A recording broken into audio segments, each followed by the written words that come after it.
Hi, it's Dr. Centeno, and thanks so much for joining us. This is You've Got the Power. Now, today we've got a super interesting topic because I'm going to start talking about how the vagus nerve and the nervous system in general plays into chronic inflammation and how that might interface with what's going on in the neck. Now, this is super interesting, kind of evolving research. And like many things in medicine, it's probably going to get even more interesting here over the next 5 years because there are lots of companies that are queuing up to start using devices that will stimulate the vagus nerve. These are implantable devices in order to treat inflammation and lots of other diseases like problems in the gut, etc. So anytime that the big money comes in, obviously the research goes up because they've got to provide that research to FDA as a basis for why it is they want to do this kind of thing. And that's good for you, right? If you've got a chronic neck condition that's causing some sort of vagus nerve irritation, that research will help all of us in trying to figure out ways we can help this patient population. And it'll also help in tying some of these parts and pieces together. So again, topic today is the role of the vagus nerve in the neck in chronic inflammation. And so I've got a presentation I'll give, and then we'll go to Q&A, whether it's on this topic or any other topic is fine. So let me go ahead and share my screen here, and we will get started with the presentation. And the presentation is, again, the vagus nerve, chronic inflammation, and the neck. So again, as I said before, and I'm just going to keep throwing this slide up there to remind people, we've got a great call center, but they handle lots and lots of different things, everything from knee problems to ankle problems to back problems to thumb arthritis. And craniocervical instability, which has become my area of practice expertise, is so unique that I find that if patients go directly to my assistant, Carla Salas, and there's her email right there, they can generally, or we can generally do a better job of getting all the information we need to determine if someone's a candidate for the kind of treatment we offer if they have craniocervical instability. So I'm just going to keep throwing this slide up here just to try to find better ways to serve that patient population. So let's talk and back up a little bit and just talk about how the nervous system kicks off acute versus chronic inflammation. Now, you might not even think there was any role for the nervous system, right? We've all seen things about acute inflammation or chronic inflammation, and usually the nervous system isn't really talked about all that much when you read things on like health websites. But it is a big player in all of this. So we have here what I call lighting the campfire, or the initiation of inflammation. That can be trauma, wear and tear. We're talking about a normal, healthy person here. And what ends up happening is you get some sort of trauma or wear and tear, and that activates the microglia. Now, the microglia are parts of your central nervous system, a type of nervous system cell. And we get inflammatory mediators, but there's not a lot of them. And we end up getting what's called activated microglia. And that sort of tells the body that it's time to come in and repair something through acute inflammation. Now, this part is really critical, and that's the resolution part. After a couple days, it's time to turn that switch off. And so if everything's normal, you get a nice signal going back the other way. And we're going to talk about how the vagus nerve plays a role in that shuts down the microglia and deactivates them. Now, this is what I call gasoline on the campfire, or what's called amplification. And that means if you've got someone who has systemic inflammation, obesity or metabolic syndrome, diabetes, prediabetes, then you get a lot more inflammatory mediators that just live in their system all day, every day. And so now, when we get our injury and something happens, there's way more activated microglia. So the campfire turns into a bonfire, or it's like putting gasoline on a campfire, you get a big bonfire. And you get this poor resolution of inflammation. And one of the more interesting things is, I've already blogged on the idea that high quality fish oil can increase what are called resolvins, which can help resolve inflammation. But again, we're going to talk in just a little bit how this poor resolution can be related itself to the vagus nerve. And then we have mast cell disorder, or MCAS. And it's very similar here in that we tend to get this amplification. We've got mast cells, which can release tryptase, which can then cause excessive inflammatory mediators. And again, a very similar situation to what we saw before in someone who is overweight and has metabolic syndrome.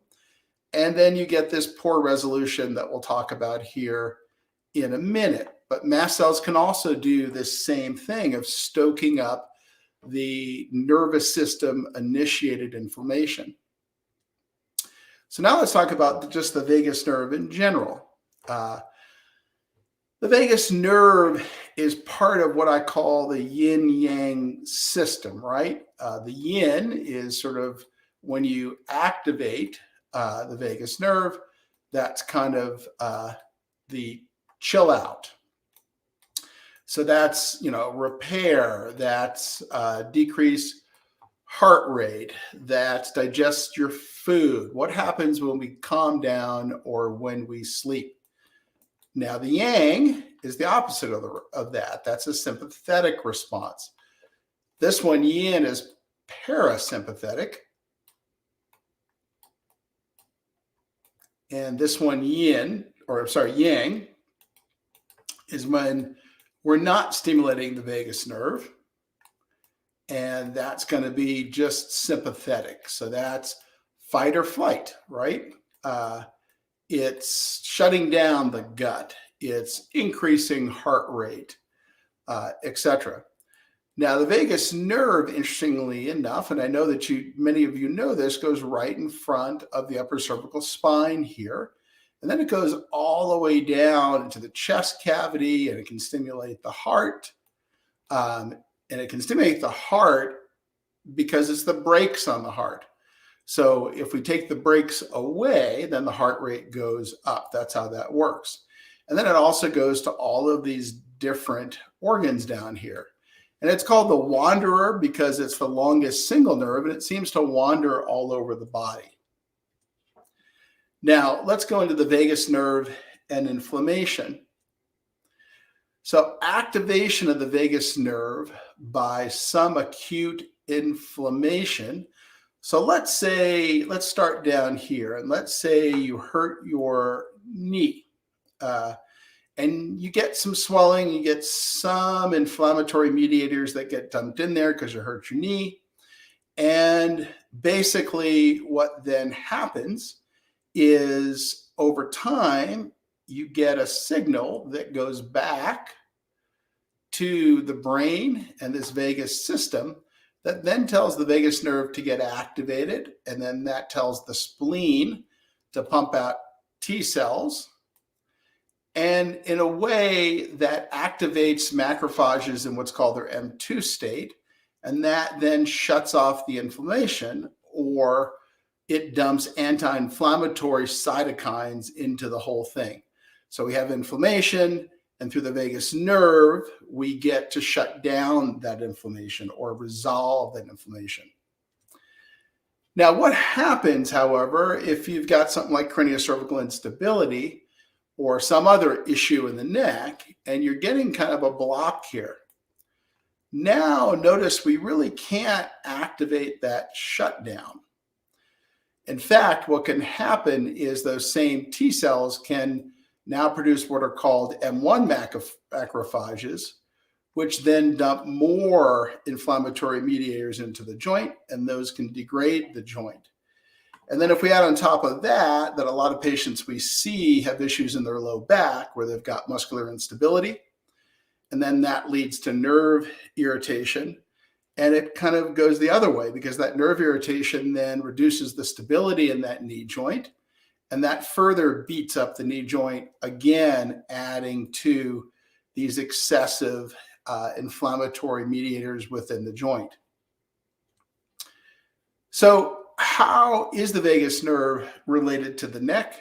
And I think you've all seen this one before, and that is the vagus nerve is most closely related to C1 and C2. It travels right in front of them. So if there's instability, you can obviously get some block here occurring at the vagus nerve. So you're not getting that stimulation to repair, if you will, or restore, or to shut down inflammation. It also goes in front of C2-3 pretty closely. So you can have instability at 0-1 here. You have instability at 1-2, or instability, and this is 3 here, at 2-3. All of those can irritate that vagus nerve and get rid of that nice calming stimulus, which would shut down that inflammation, meaning causing systemic inflammation to spin out of control. So one of the things that's important to discuss is how all of this can impact post-injection recovery, right? Because we ideally are looking for this kind of post-injection recovery. So that is that someone gets some acute inflammation after the procedure, and then within a couple days, that vagus nerve stimulation comes in, and the inflammation goes down and down and down. And that's happening sort of, let's say, within the 3 to 7 day time frame. What we can see, however, is this sort of recovery curve. And this can be due to lots of different things, including what we call central sensitization or fragile egg, which is also related to some of what it is we're talking about, but also can be related to things like obesity. And I'm not talking about someone who's morbidly obese. I'm talking about, a 5'9" guy without much muscle mass who's clocking at 200 pounds when he was 150 pounds in high school. Or metabolic syndrome, which is adult pre-onset diabetes, high triglycerides, high blood pressure. As we talked about, type 1 or type 2 diabetes, systemic inflammation, MCAS, and the very thing it is we're trying to treat with something like a PICL procedure, that vagal nerve block caused by irritation. So we tend to see these protracted recoveries because we're not getting those signals in because of all these things to reduce inflammation. So what can you do at home? Obviously, if you've gained weight, you should really go on a strict program to reduce that rate. Maybe some of the intermittent fasting programs out there. We've talked about that. If you've got metabolic syndrome, high blood pressure, all of those other things, again, something you can control is to lose the weight. If you've got type 2 adult onset diabetes, choosing what it is you eat to reduce your blood sugar and your HbA1c would be very, very helpful. Staying away from all sugars, all easy digestible carbs like breads, etc.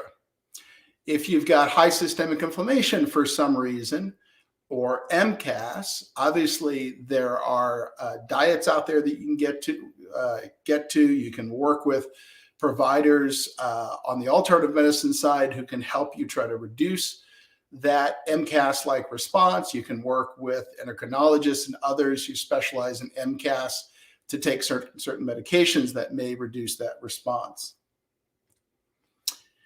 And then finally, we'll end with some new research on vagus nerve receptors. This was just published, I think, within the last week. And that is that we talked before about that shutdown pathway going into the brain and brainstem, but now there's some evidence that also goes into the vagus nerve itself, that the vagus nerve itself has receptors that can pick up on these inflammatory mediators directly and start that negative feedback loop to shut things down. So in conclusion, number one, the vagus nerve can be irritated in the neck. Number two, we typically see this in CCI patients who have cardiac, gut, and other components of a vagal nerve block, meaning irritation of the vagus nerve, so it's not functioning to give that signal going down. And this vagal irritation can also cause chronic systemic inflammation. And the simplest way to treat this is obviously to get rid of the vagus nerve irritation by stabilizing the neck. There are also providers out there, some of the IPA physical therapists that we talk about have specialized in calming down the vagus nerve. Perhaps there's an upper cervical chiropractor that you can work with who can keep you in so that you're irritating your vagus nerve less often during the week, all of those good things. And these are the references for today. I also did today's blog on this. So if you want to know more about that, that's going to the Regenxx blog. It's regenxx.com. Just go to the blog. That'll be today's blog. If you're watching this later, then just type in vagus nerve on the search and it'll come up. Okay, so let me stop the sharing and we'll go to see what questions we have, if any. So let's go to questions here. It looks like we got some. Lisa, Dr. Centeno, I had the same issue for 6 months last year with POTS. Yes, Ulysses, I did a separate video on POTS and the vagus nerve, but you're right. This is a big one and a cause of POTS, and that's that same heart rate control that we were talking about. Rhonda, how do you do PRP in a patient with Lyme disease, or you do stem cells or prolotherapy instead? I've just heard from my Lyme practitioner that she said Lyme's patients get worse after PRP. Haven't really seen that. I think what may be happening there is the use of very pro-inflammatory PRP. You realize that what your Lyme practitioner may not understand is that there is a red or a leukocyte-rich PRP, which is much more pro-inflammatory. And then we get to amber PRP, which is leukocyte poor, which is what we would use in most situations, which is much less inflammatory. So perhaps that's what is being discussed there, but that's not been our experience at all. We treat lots of patients who have been diagnosed with chronic Lyme. Lissy, Dr. Centeno, do you think SI joint dysfunction cause mild scoliosis or CCI? No, I don't think it would cause CCI, but it's not going to help because remember that's the foundation for the building, if you will, the SI joints there. And if that foundation isn't good, then the walls crack and the roof gets bad. And if the roof's bad, that can eventually have some impact on the foundation. So I don't think it causes CCI as much as it's not helping. Ulysses, I have stretch out ligaments everywhere in my whole spine, my hip too, along with muscle spasms. Can stem cells help with this too? You know, Ulysses, as I've said, I think we would need an evaluation over telemedicine to really figure out what it is you would need and what would be the best choices there. And obviously that then gets followed by a hands-on exam so we can tell which technology fits your problems the best. Submitted in advance by Sherry Kopp. How do you know if your chronic inflammatory issues are caused by the vagus nerve? My inflammatory issues have sent me to the hospital for symptoms mimicking heart attacks and gallbladder and sent me to countless specialists, but no one's been able to figure out what the problem is, just out of control, not normal inflammation. What type of doctor would you recommend? Yeah, I doubt you're going to see someone who's going to be readily available to diagnose a vagus nerve irritation by seeing traditional medical specialists. Now, obviously, if it's due to CCI, we would be that specialist. Now, if we're talking about, if you just want to start messing with the idea of, is the vagus nerve involved, there is a type of physical therapist that's an IPA physical therapist. So if you go online, I'm going to see if I can find this for you here, just so it's on the video.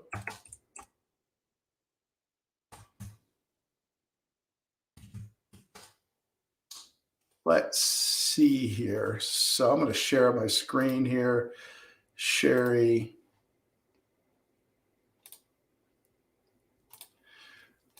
So this is their website, IPA for IPA physical therapy. What's really different about these guys is they are experts, and they go through fellowship programs and very, very high level education in treating things like this. So this would be a good place to consider trying to have someone from a conservative care standpoint working on your vagus nerve. Fatchen, why is the connection between tachycardia and vagus nerve issues and upper neck never brought up by doctors? Is that even taught in medical school? Yeah, like I said, what's interesting about this field, Fatchen, is I just spent 6 hours because I wrote a blog about this and did this presentation for you guys, probably 6.5 hours into it and looking at all of this research. And what I found was that it's starting to explode. And why is it starting to explode? Because of the fact that you've got device manufacturers like Medtronic, for example, that have devices that stimulate the vagus nerve. They have to go in front of FDA to get what's called a PMA approval, much more complex than just the average device approval. So they're doing some research and funding some research here in order to look at these connections.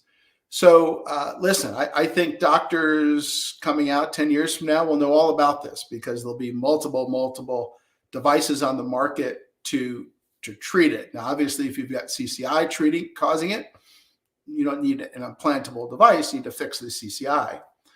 But I think we're seeing a big change now, and some doctors are starting to get their head wrapped around this because of the money being dumped in by the device industry into vagus nerve research. Submitted advance by Fatchen. What if some people with CCI feel better for 2 or 3 hours after a 15-minute traction test? How does this relate to C1, C2 instability? Yeah, that's a very good question. I've answered it a couple of times, but I think it's important to bring it up every once in a while. And that is the idea behind an invasive traction test is, let's just go over that for everyone, is that, you know, the neurosurgeon will take some bolts and they'll put them into the skull here. So go through the skin and soft tissues and in here. And then there's a certain pressure that's pulled up. Now, the overall idea behind that is really more for posterior fossa compression, or what we would call Chiari. So the idea would be that you're pulling the Chiari malformation up from the skull, and that's supposed to improve symptoms. Now, the biggest problem with that is that it has very poor specificity, meaning it's not very specific. So, for instance, if you pull on someone's head, you do a lot of things. You offload certain nerves like the C1, C2, C3 spinal nerves, which can be a problem. You offload those facet joints that we always talk about, 0, 1, 1, 2, 2, 3.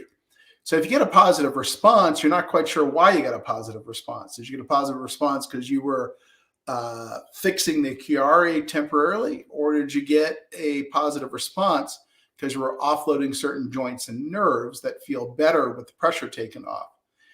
And so, you know, it's a test that certainly good to have the information, but I don't know that it tells us much specifically about how you're going to do surgically. Diana, hydroxysteroids injected in the ALL provides as much stability as ALRs and transverse. Is it successfully accessed in PICL? Yeah, we always inject the ALL on the way out from the front, and that'll generally get the ALL from about 0 to 2. Now, once it goes above, high up, it's called a different ligament, but it's still the ALL. Now, if we want to do anything further than that or go lower than that, then we have to do a specific ALL procedure, which is always risk benefit, because the biggest problem there is you see the phrenic nerve that's in the way, which is the nerve that helps you breathe. The vagus nerve that we're talking about is in the way within the carotid sheath, the internal carotid artery, etc. So all of those structures are a potential risk by injecting the ALL. We're pretty good at it. Haven't damaged any of those at this point, but it's certainly a theoretical possibility of doing it. So we always try to think twice before we do it. Regenics, minute advanced by Laura Wright. Harkson, my question is your professional opinion that 2 weeks post-PRP, a patient rely more on pain management using medication or rely on full-time hard collar usage?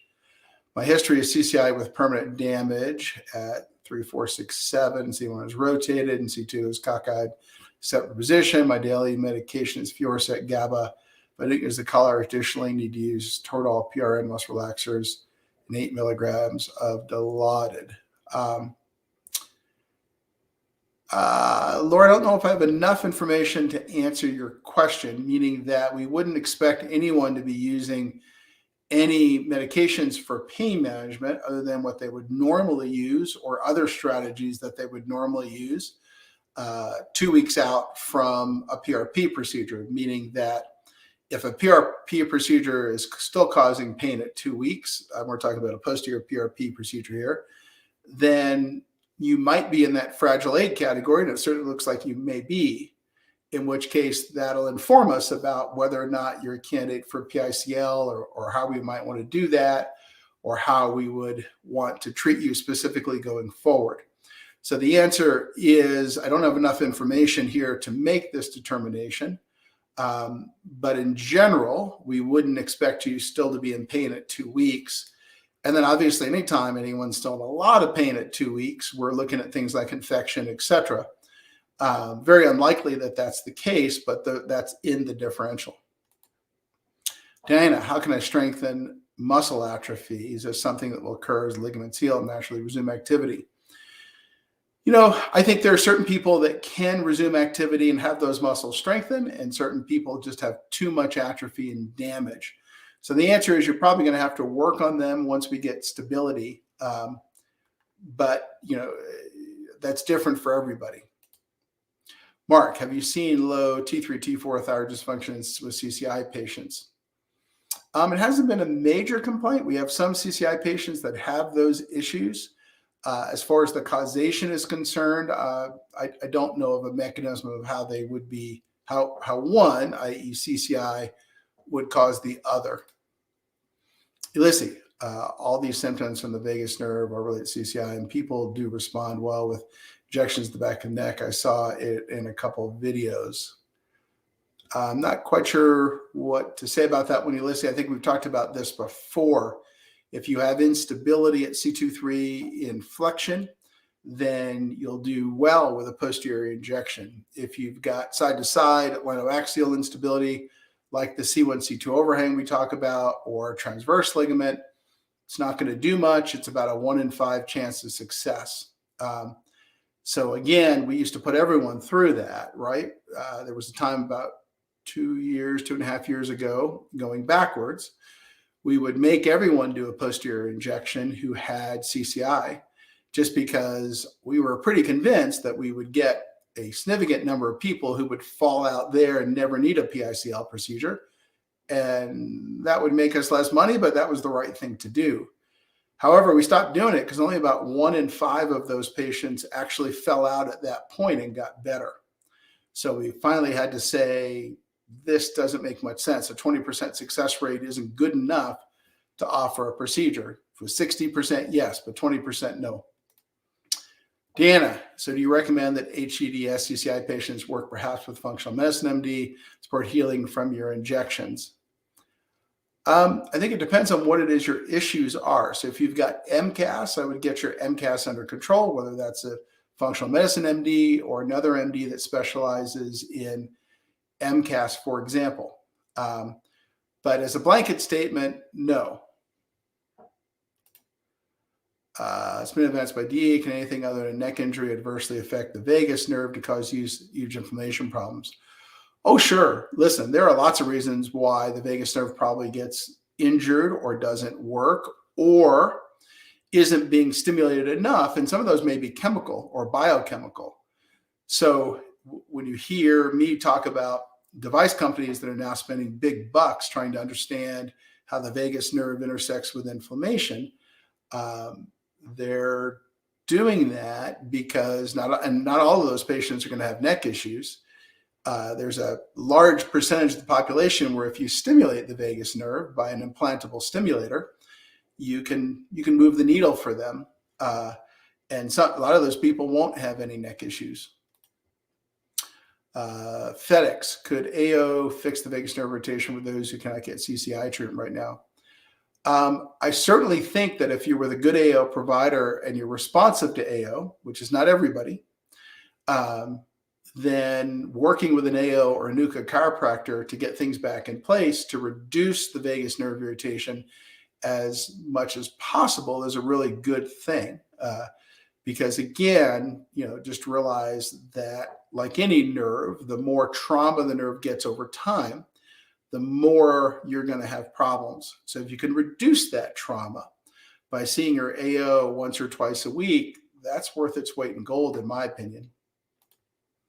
FedEx, or maybe neural therapy can be an alternative temporary fix. Neural therapy isn't going to be specific enough to treat the vagus nerve. Normally when you hear that term, it has to do with injecting subcutaneous skin sites. This would actually be treating the vagus nerve.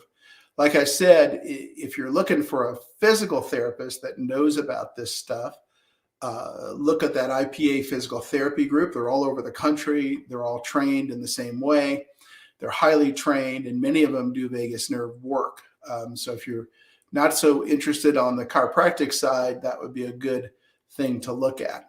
Rhonda, does a stellate ganglion block calm vagus nerve? Would you recommend an SGB prior to PRP injections? A stellate ganglion block. So let's just talk about that so people know what it is we're talking about. So there's a stellate ganglion in the sympathetic chain here. And really what you're doing there is blocking the fight or flight response. So we talked about the parasympathetic system today, which is the vagus nerve. We didn't really talk too much about, I didn't show much about the sympathetic system. Now there's a sympathetic chain, which would stimulate that fight or flight while the vagus nerve itself is turned off. And that's what a stellate ganglion block would do. It would block that sympathetic response. Now, it's not going to do much to stimulate the vagus nerve side. It's only going to block the fight or flight side. So as to whether or not it might do something, it's a good question. I don't think anyone knows yet, but really where stellate ganglion blocks have been used is in, for instance, severe battlefield trauma, where you've got someone that is in constant sympathetic fight or flight mode, and you can turn that off by doing a sympathetic ganglion block. Also realize that you wouldn't want to do that kind of thing for fun or as an experiment because it has a risk associated with it. It's a highly complex injection, not easy to do correctly. And there's a guy named Sean Mulvaney, who is probably the provider who has the most experience with sympathetic ganglion blocks, but he'd be the first to tell you that if you're a battlefield trauma guy who can't function in life, then the risk benefit makes all sorts of sense for a vagus nerve for a stellate ganglion block. But if we're just trying to play with the idea whether or not a stellate ganglion block might help you, then the risk benefit ratio probably isn't in the right zone there, meaning there would be too much risk without a known benefit. Whereas the battlefield trauma guy, he's treated hundreds of those vets and they've done extremely well. So he has some idea of what that risk benefit looks like. FedEx, could AO fix the vagus nerve irritation for those who cannot get CCI treatment right? No, I think we got that already. Rhonda, so occasional but prolonged heart palpitations with head and neck in certain position or possibly come from vagus nerve block or irritation. That's the general thought. That would be the thing that makes the most sense on why those two things are connected, especially if it's intermittent, right? If it's intermittent and you can get it down to, if I stress my neck by turning my body or my head, this happens, and I can measure that with my heart rate. That's a great indication that the vagus nerve is being irritated, because that's the link between those two things. Roger, is it possible to get a vicious cycle of inflammation, say MCAS, so that successful PICL series reverse back to problematic CCI? And if so, how quickly could that occur? Haven't seen that yet. Although, listen, I think we're just starting to understand the role of MCAS in inflammation, the role of the vagus nerve in inflammation. And, we're probably asking a question that we'll know the answer to 20 years from now, but we don't really have a good answer to today. FedEx, could AO fix the vagus nerve irritation for those? I got that one, I think. John, is the neural damage from CCI mostly central brainstem and spine, and peripheral nerves in the head and neck? I think it's a little of all of that. I've certainly seen patients who I believe have baked in neurologic damage, and that baked in neurologic damage occurred over time, which is why I always talk about trying to catch this stuff early, because I think it's much more likely to be completely reversible the earlier it's caught. And the longer it goes, for some patients, probably half the patients go into a reversible mode, and half the patients are in this chronic mode where it's never going to reverse, because the neural damage has happened and that ship has left port. Submitted advance by Alice. I'm getting bone spurs like crazy in a lot of my finger joints. Should I stop taking the highly absorbable magnesium supplements I take daily? Please ask Dr. Centeno. Please let me know if severely pulled tendons of both the wrist from lifting an 80-pound sick dog. They did x-rays to make the splints, maybe. They had no arthritis in both hands. So bone spurs occur in order to stabilize what's unstable. And while there may be chemical mediators that would make them more likely to happen, and whether or not highly absorbed magnesium has anything to do with bone spurs, I don't know.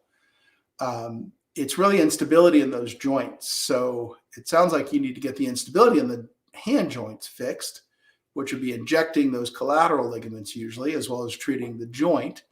And then also sounds like treating those tendons in the wrist, but that's just based on the information I have. FedEx, could AO fix the vagus? I got that already. Rhonda, phrenic nerve. I've had instances of feeling like my right airways are closed up, and I'm going to be unable to breathe when I wear tight-fitting bottom jeans. So weird. Is this coming from CCI? I've seen that one less often. More often, from what I've seen, that one is associated with problems in the rib cage and rib instability that really hasn't been diagnosed. So that one would be more common than some sort of phrenic nerve irritation. Rigolet, do you recommend anticoagulation antibiotics post-PICL procedure? Not anticoagulation. We do use post-op antibiotics, however, just as a precaution. Thanks, Diana. I think I got that one. Vivan, my dens is not midline to my skull due to convex 23 degrees, so scoliosis from C7, heavy vertebra, congenital block vertebra. What is the role of CCJ in complex congenital alignment vagus nerve?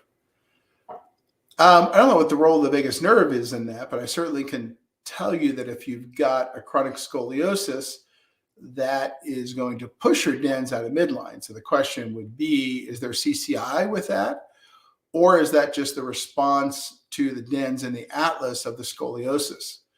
Realize that if you've got scoliosis, you're putting abnormal pressure on the dens to go one way or the other. And so that may not be CCI at all. It just may be pressure on that dens from the scoliosis below. Lissy, have you heard of this doctor called Drew Timmerman? I have not. I don't know who that is. Let's look him up, because I have no idea on that one.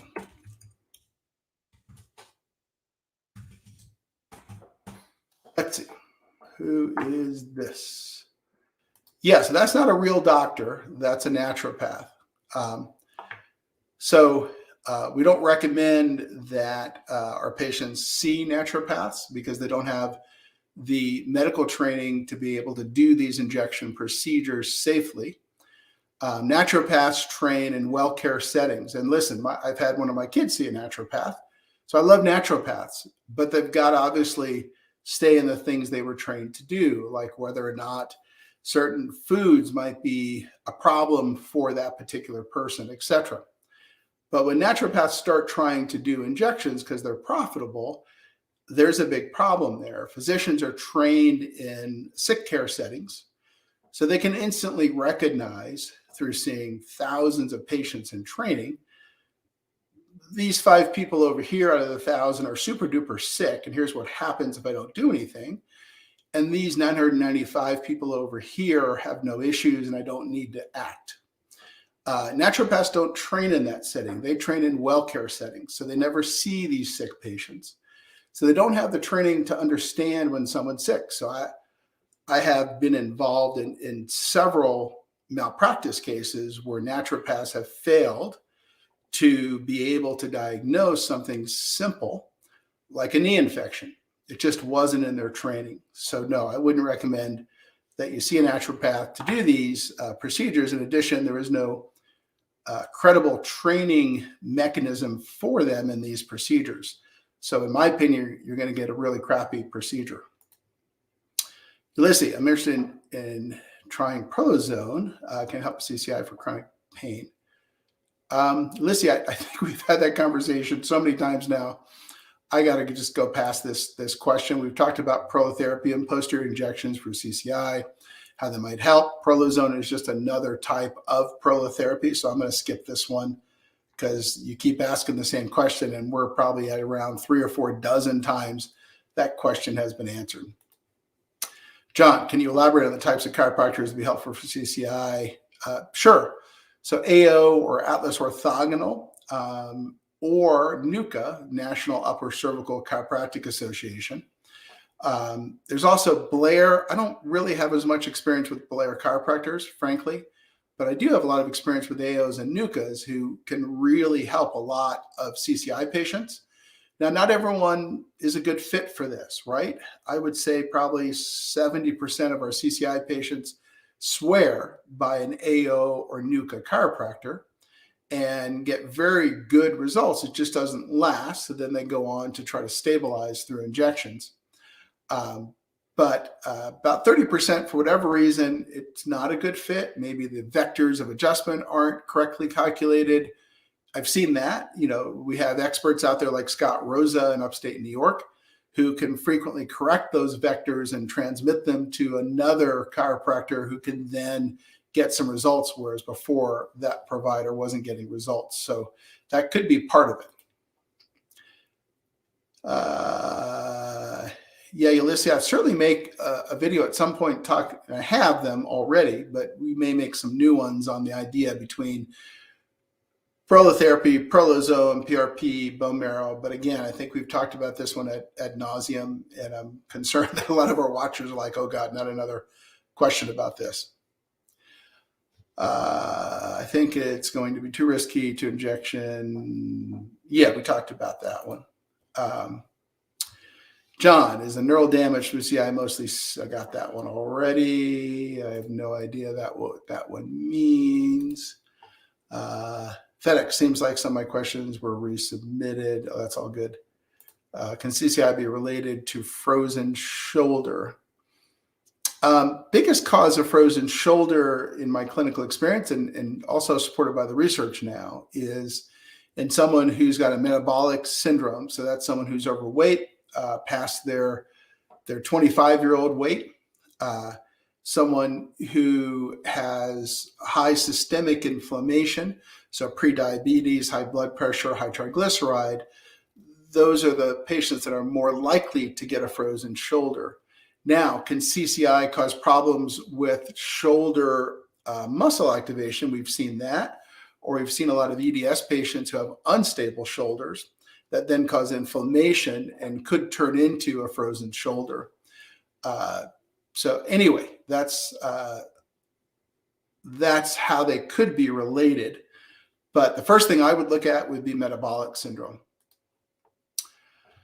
That doctor I mentioned before, Dr. Timmermans, he makes a lot of videos about CCI. Yeah, I wouldn't trust a naturopath to treat CCI if you paid me a lot of money. Again, they just don't have the training to do this kind of work. I know many of them want to do it, but they don't have the training to do it. Donna, we're getting closer to more insurance companies covering stem cell therapy versus traditional orthopedic surgery. Yeah, Donna, just was looking at that. And I think we're up to about 900 companies now through Regenix that cover this stuff. We are going to be presenting to some really big companies here in February, I think it is. That will include Whole Foods, Amazon, many of those really, really large companies. So we'll see how that goes. But we have about 900 companies that are on the Regenix program. So that would include treatment for CCI, neck, back, all the orthobiologics in order to replace traditional orthopedic surgery. Now, as far as getting widespread insurance coverage, that's obviously still very short of widespread insurance coverage, something like United Healthcare. But that is hundreds of thousands, probably approaching 1 million US people who work for specific companies who now have coverage for this stuff. And we continue to add those companies at a furious pace. Why are they interested in doing it? Because they're saving money by replacing these more expensive orthopedic surgeries. Christy, I feel like death and a chiropractor who adjusts my neck. I've been to several. Yeah, Christy, that means it's just not a good fit. So if you've got instability, traditional long lever, turn the head quickly kind of manipulations are not going to be a good fit. Now, that's very different from AO or NUCA. So if you have something like CCI, then I'd encourage you to see an AO or NUCA because that's a highly specialized type of chiropractor. And that's assuming we're not already talking about that. And what we're talking about is the kind of turn your head real quick, which is not recommended for patients with cervical instability. Hi, Dr. Centeno, can you explain the relationship between Eagle syndrome and CCI? I'm having searing pain right side of my throat, wondering if it's glossopharyngeal, neuralgia, or Eagle syndrome since I have elongated styloid.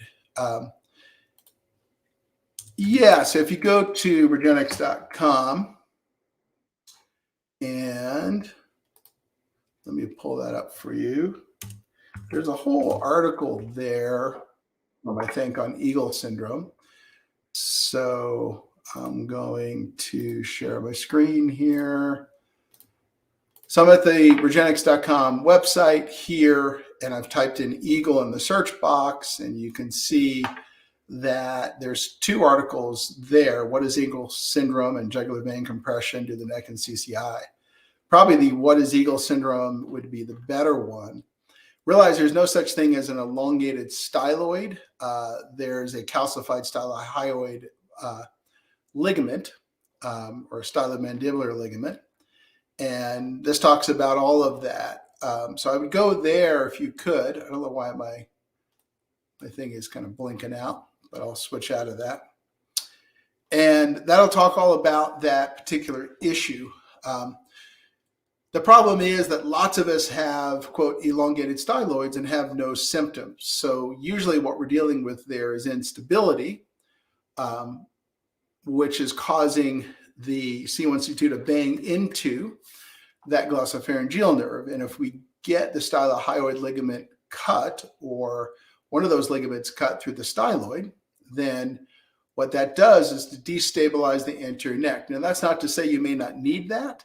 It's just an irreversible decision that causes instability if you do. And if you already have instability, causing more anterior neck instability is not a good thing.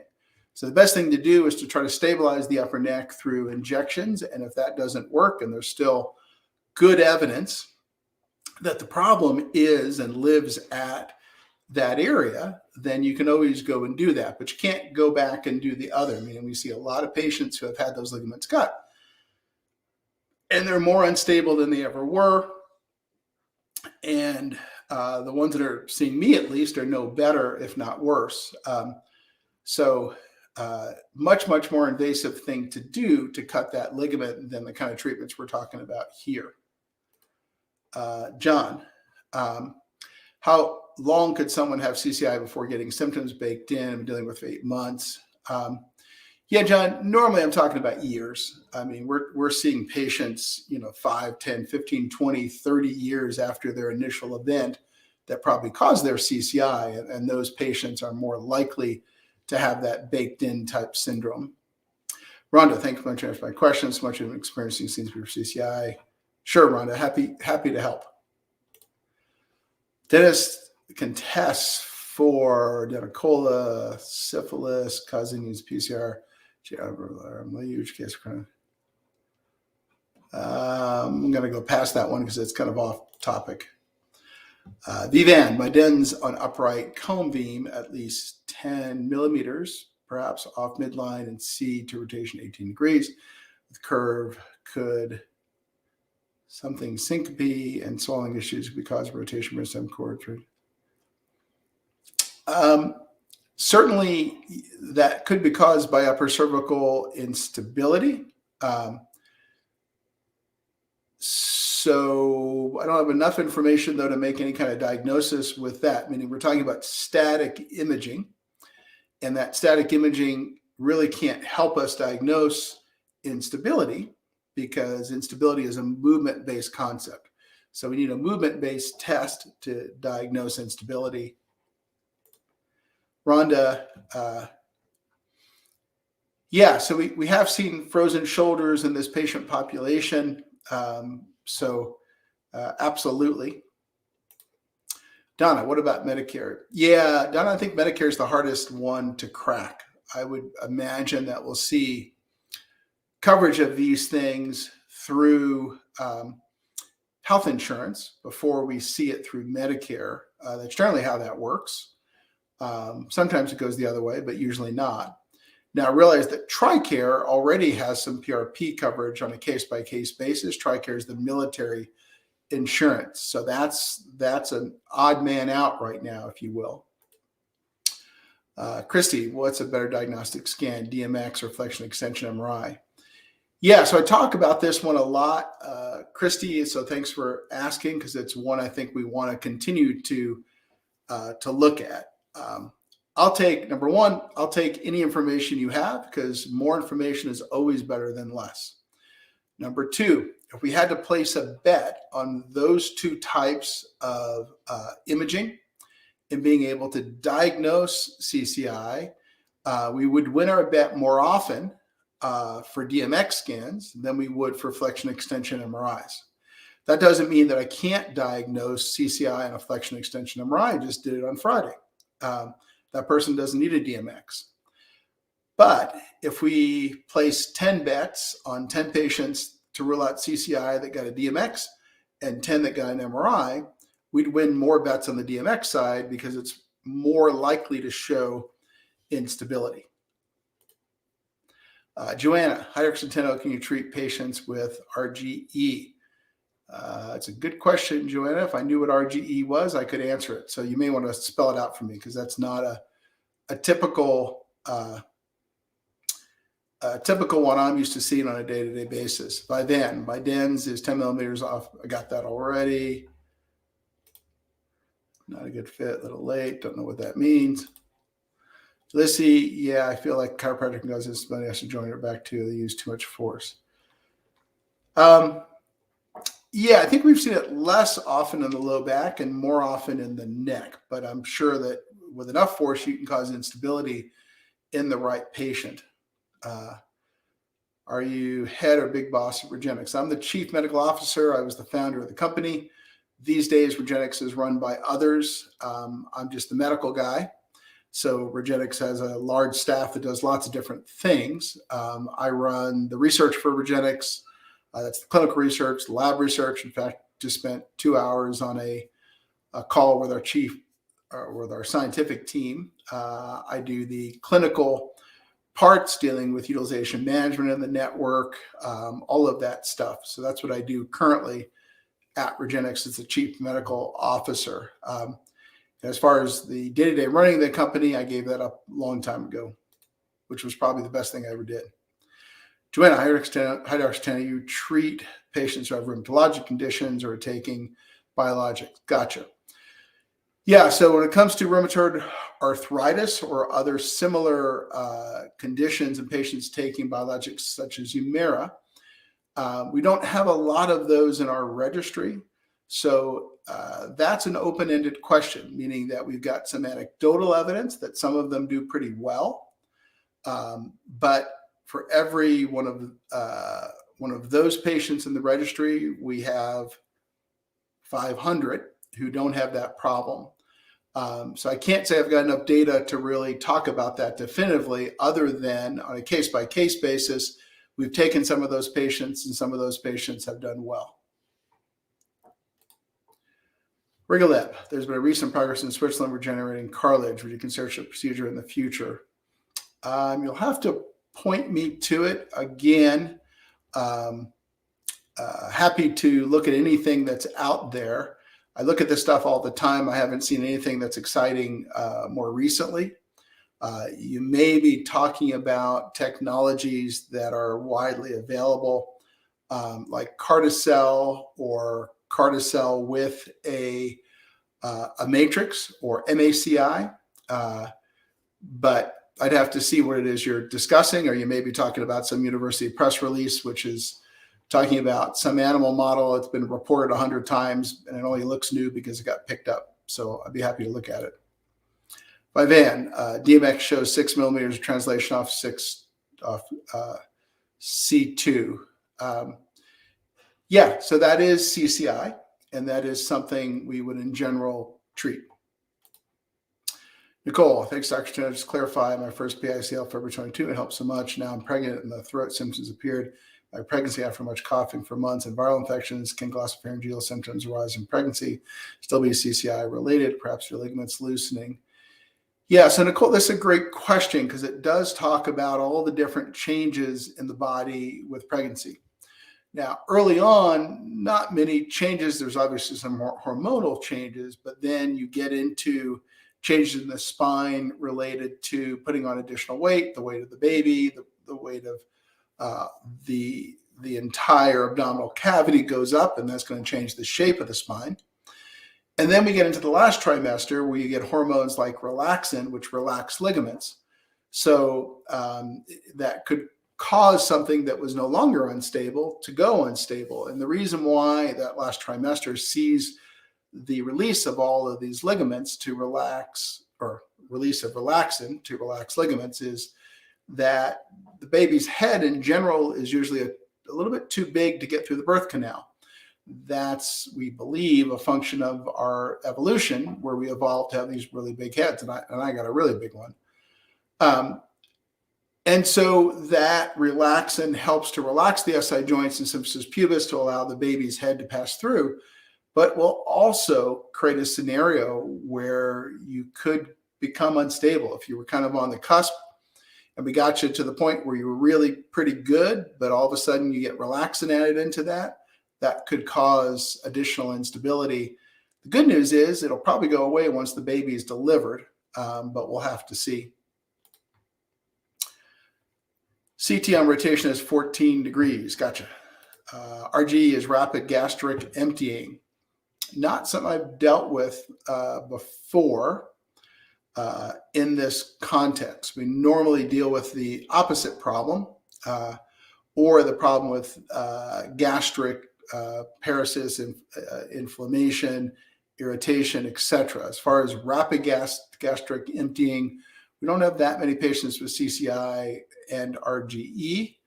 So I don't know if it's caused by that or is a function of the vagus nerve. It may be actually a function of the sympathetic nervous system more than the vagus nerve, because realize that that would require stimulation of the sympathetic system to do something like that.